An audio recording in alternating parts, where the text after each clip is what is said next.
All right, areas of polygons, and in this lesson we're gonna find out how to find the area of a rhombus, a kite, and then regular polygons. Okay, so the first thing we do is we're going to draw a rhombus here. So remember, a rhombus is a quadrilateral with all sides congruent.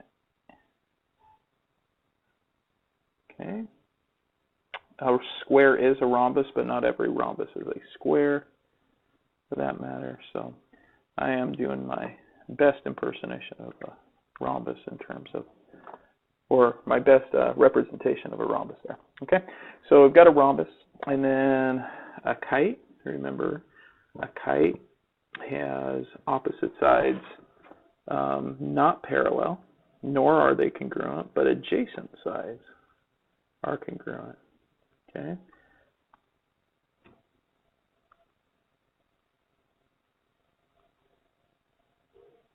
All right. So a kite. Okay, and what we're going to do is we're going to also draw in the diagonals for each of those. Okay, and so I'm going to draw this diagonal here. I'll call that diagonal number 1. And we'll draw this diagonal here in our kite. Call that one also diagonal number 1. All right, and drawing this diagonal right here. Call that diagonal number 2. And this one right here, and call that one diagonal number 2. Okay, and so what I want to do is I'm actually going to find the area of them. We could prove that all these little triangles, the 4 little triangles inside the kite, well, these two are congruent. These two are congruent. And use hypotenuse leg. Remember that these triangles right here intersect at right angle, or excuse me, these diagonals intersect at a right angle. Okay, and so same thing is true with a rhombus. What I'm going to do is I'm going to come up with a formula there. If you were in class, we would end up working on this for a while, but I'm just going to go ahead and work through here. If I were to shade, let's go ahead and take a highlighter and we'll shade this triangle right here. Okay, and so notice that I'm talking about a big triangle there now. So I have 2 triangles. I have that one, and then I have the non-shaded bigger one over here. If I take a look at that, I could say, well, the area of the shaded triangle is just like the area of any triangle. It's 1/2 base times height. Okay, and I know that the base of the shaded triangle is diagonal number 2, so I can go ahead and substitute that in there. So it's 1/2 of diagonal 2 and times my height. And the height I'm actually going to call H1. Okay, H1 is represented by this distance from diagonal 2 out to the vertex there. And so I also could go ahead and find the area of the non-shaded triangle. That area is 1/2 base times height as well. And in this case, the base is, once again, diagonal number 2. And my height, if I were to label this, this would be H2. So we're talking about this distance right there. Okay? And so my total area of this kite is equal to the area of the shaded plus the area of the non-shaded, which would be 1/2 D2 times H1 plus, you know what, I didn't give myself enough room, so I'm going to fix that up over here. So area of the kite equal to area of the shaded plus area of the non-shaded. Okay, so that's going to be 1/2 D2 times H1 plus 1/2 D2 times H2. Okay, so we're taking this and adding it to that. Well, knowing the algebra we know, I could factor out a 1/2 d2 from each of these. Okay, and by doing that, it ends up giving me now 1/2 of d2, and I've got h1 remaining plus h2 remaining. And I know that h1 plus h2 is this entire length right here, which happens to be diagonal number 1. Right? So I can replace that. I can substitute that in there. Actually 1/2 diagonal 2 times, well, that's diagonal 1. And that happens to be the area of a kite. The area of a kite is equal to 1/2 diagonal 2 times diagonal 1, though we usually write it as diagonal 1 times diagonal 2. And that's the same thing for area of a rhombus. We could go through that same process and come up with the same formula. So the formula for finding the area of a rhombus or a kite with diagonals d1 and d2 is 1/2 d1 times d2. That's the formula for the area. Okay, and so we can go ahead and apply that now, right? Find the area of a rhombus with diagonal lengths 4 and 7. Well, you just use your formula. Area is equal to 1/2 d1 times d2.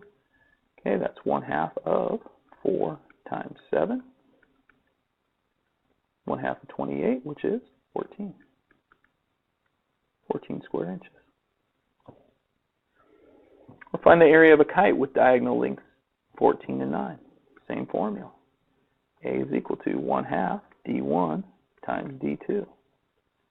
So it's 1/2 of 14 times 9.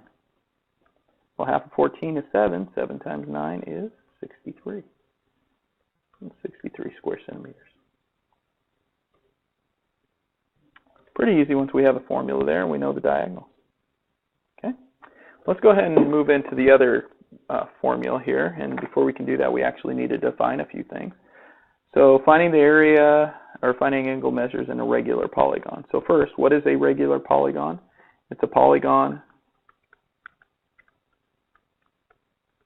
with all sides and angles congruent. All sides and all angles are congruent. And notice this polygon's been placed inside of a circle where each vertex of the polygon lies on the circle. And by doing that, we can kind of talk about what these different terms mean in terms of a polygon, but it helps reference with a circle. So the center of a regular polygon, we're going to label each term here. That is point G. The point in the center as if it were actually placed inside of a circle there. The radius of a polygon, well, the radius would go from the center out to a vertice, which is on the circle. So from G to A. G to A is a radius. Another one that's already drawn for us, G to B is a radius. You could draw a bunch of radii. You could go from here to here, here to here, here to here. So we could have GF, GE, GD, GC. The apothem actually goes from the center out to a side and intersects at a right angle. That's the apothem. If you recognize this triangle or this shape right here as a triangle, it would be the height of that triangle. Okay, so GH is our apothem. And then the central angle of a regular polygon, well, central angle is an angle that begins in the center of the polygon and intersects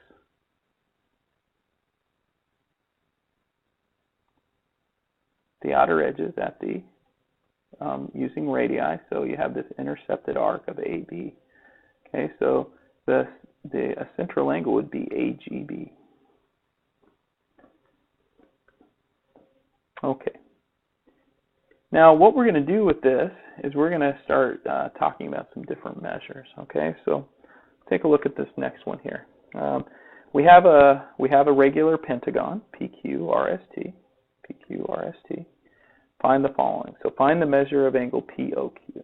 So P to O to Q.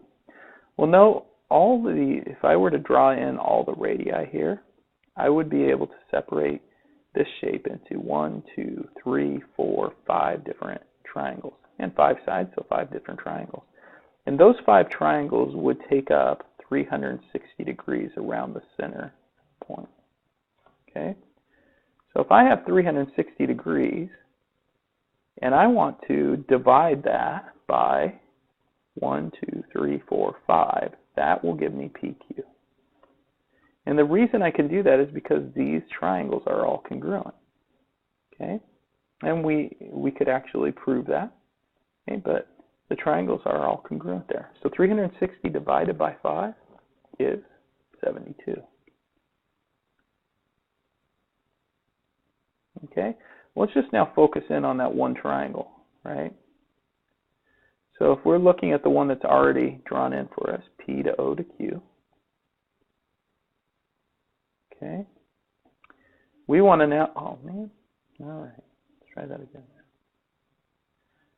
P to O to U, so P-O-U, so right here now. Focusing in on that angle, well that angle is this, since it's an equilateral triangle, or an isosceles triangle here, this angle right here is half of POQ. Okay, so POQ divided by 2 is POU.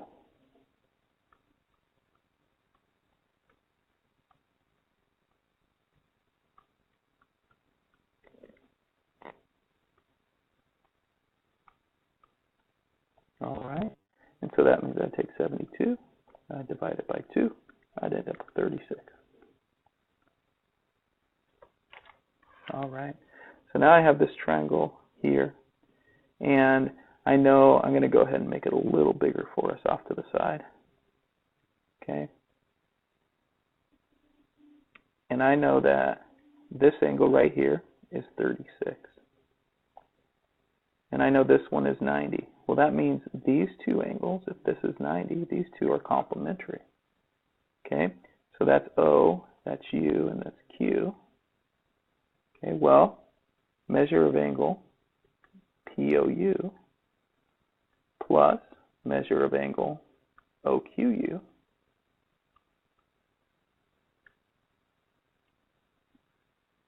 is equal to 90 degrees.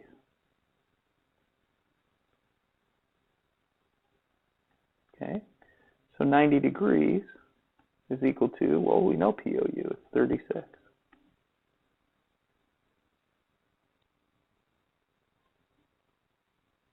Okay, I'm sorry, OUQ, not POU, OUQ. It's the same as POU, but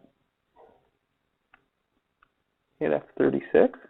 Okay, it's congruent to POU, and plus the measure of our angle OQU.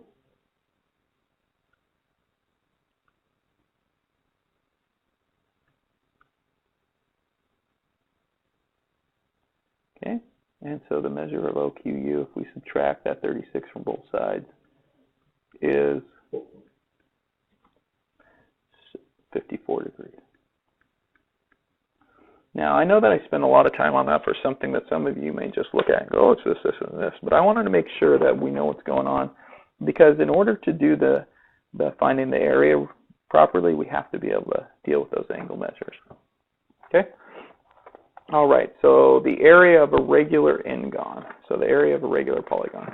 The area of a regular n-gon with side length S is 1/2 the product of the apothem and the perimeter. Okay, so really they're saying the formula is 1/2 A P, where A is the apothem and P is the perimeter. Now, it does tell us the side lengths are S, so what I'm going to do is I'm going to show why this works here. This side length is S, this is S, this is S, this is S, this is S, right? They're all congruent, the same length, therefore we have a regular polygon there. Okay, and knowing that, I could state, I could put the center point in here and draw in, like I did a minute ago, I had that triangle. Okay, I could look at that triangle and go, well, right down the middle here is my apothem. Okay? And if I were to take that triangle and just kind of draw it out over here, just so we can sketch it up a little better. Okay? And we have our apothem coming right down the middle here. Okay?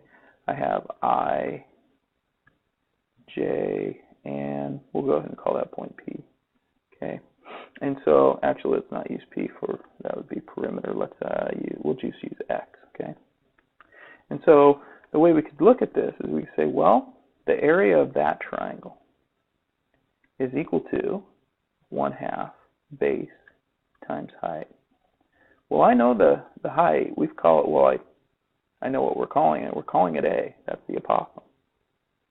So the area of the triangle is equal to 1/2 base times A. Well, and I know the base. The base is S. So really, the area of the triangle is 1/2 S times A, right? So we keep changing things about, like moving things around, or substituting other values in. Well, note, how many of these triangles are there? Well, there's this one, there's that one, that's 2, 3, 4, 5, and 6.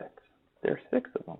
So if I want the area of the hexagon, that would be equal to 6 of the area of the triangle, which really means it's 6 times 1/2 S A. Well, now the first thing a lot of students would do is, well, 1/2 of 6 is 3, and that's definitely true, and it's a good skill. However, I'm going to look at it as 6 times S times 1/2 times A. So I'm just going to move the pieces around. Well, 6S happens to be perimeter.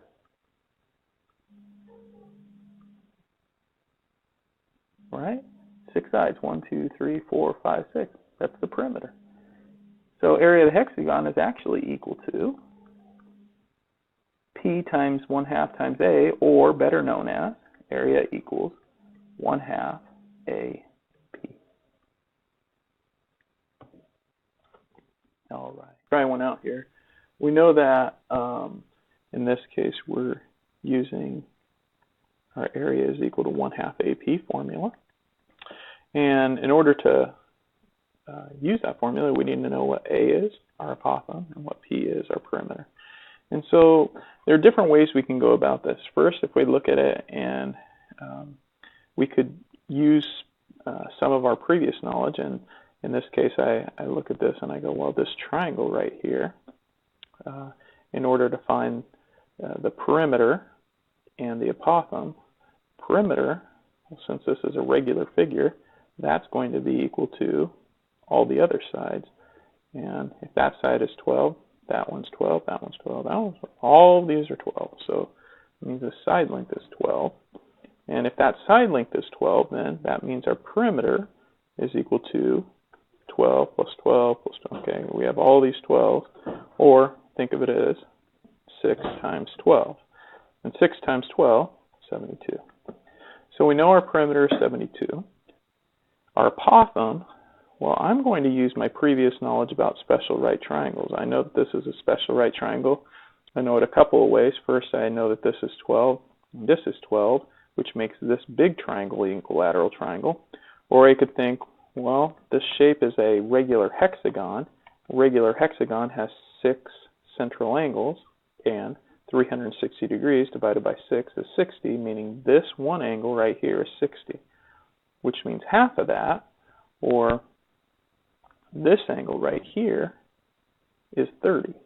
So if I were to redraw that triangle in there and look at it like so, okay, I know I have, let's draw that somewhere. Let's draw it over here so make it a little bigger. Okay. I know that this triangle right here, when I redraw it over here, this is 30 degrees, this is 60 degrees then.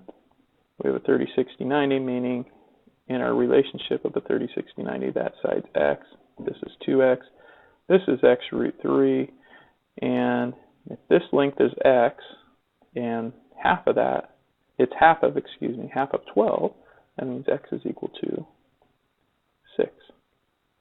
And we already know that 2x equals 12, and we know then this is x root 3 or 6 root 3, and that side is also equal to our apothem. That is our height. That is this length right here. So our apothem is 6 root 3. So we have our formula. I'm going to erase that and give myself a little more room. We'll switch colors there. We'll go area is equal to 1/2 AP. And we have our apothem now, which is 6 root 3. We have our perimeter, which is 72. 1/2 of 6 root 3 times 72, which is 1/2 of times 6 times 72 is 216. 216 root 3, there's our exact answer. Would be square inches. So if we're looking for exact, that's it. Or rounded, let's say to the nearest tenth, that would be 374.1 square inches. All right, depending on what you're being asked. If they don't ask, generally you're going to leave it in exact form there. All right. Now I've got one more for us here. Find the area of a regular nonagon. If you remember your sides, non means 9. If you didn't remember that, just count up the sides. Okay. And so let's say I label some stuff here. Let's call this L and this M, so I have some other points I can reference. In order to find the area, I need to know A and P. So A equals what, and P equals what? Well, let's take a look at it. If I have this triangle, it's nice. Once again, it's a right triangle. I have this right triangle, but I don't have any side lengths, and I don't have the apothem. I do have a triangle here, though.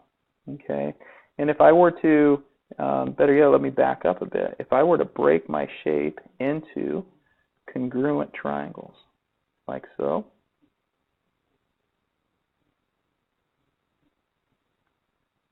right? That would have 9 congruent triangles. And to find the measure of the central angle, that would be 360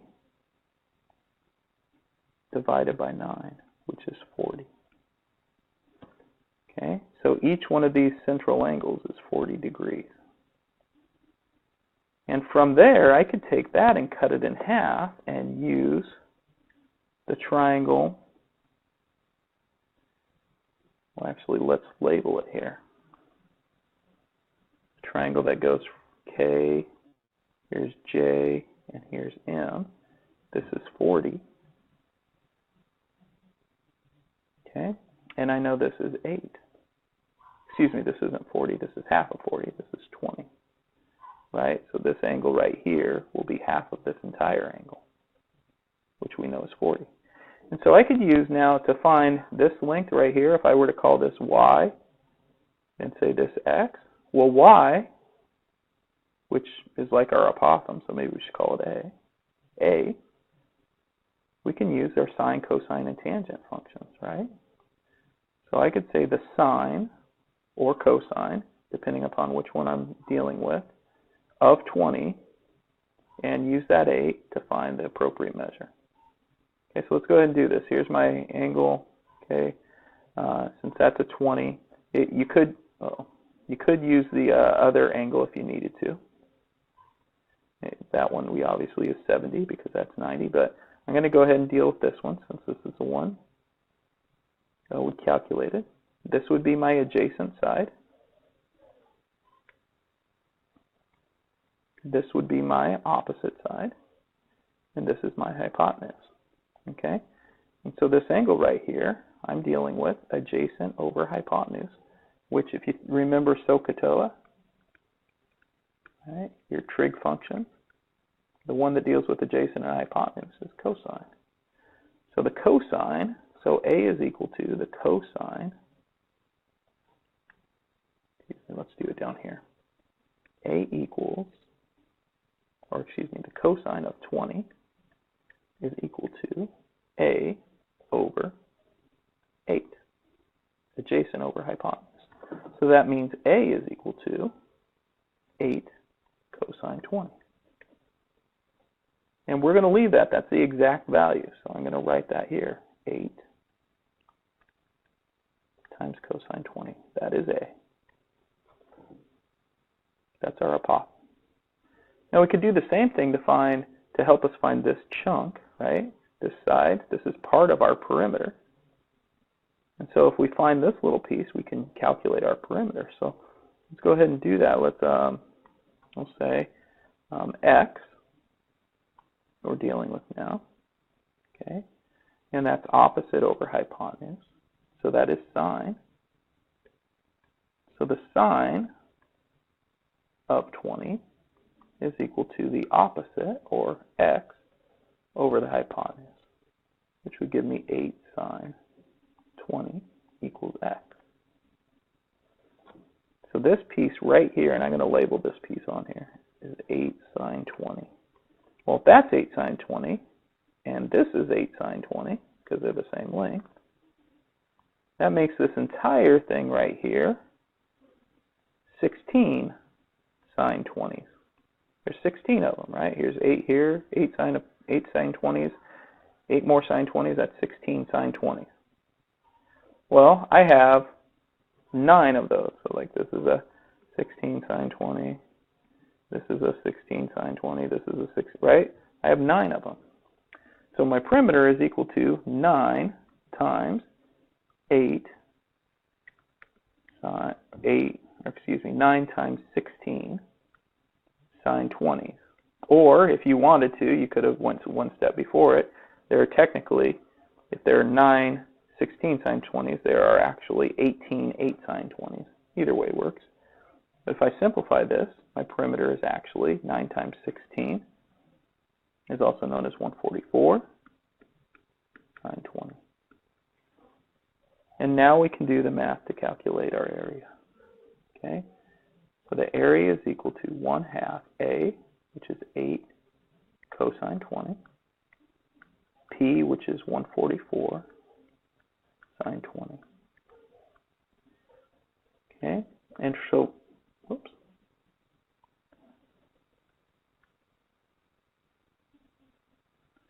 And so to simplify it, 8 times 1/2 is 4, times 144 is 576. So we multiply the 8 and the 1/2 and the 144. And then we have cos 20 sine 20. Right? And so this right here happens to be your exact answer. You can't go any further without rounding. Okay? So here's exact, if you need exact.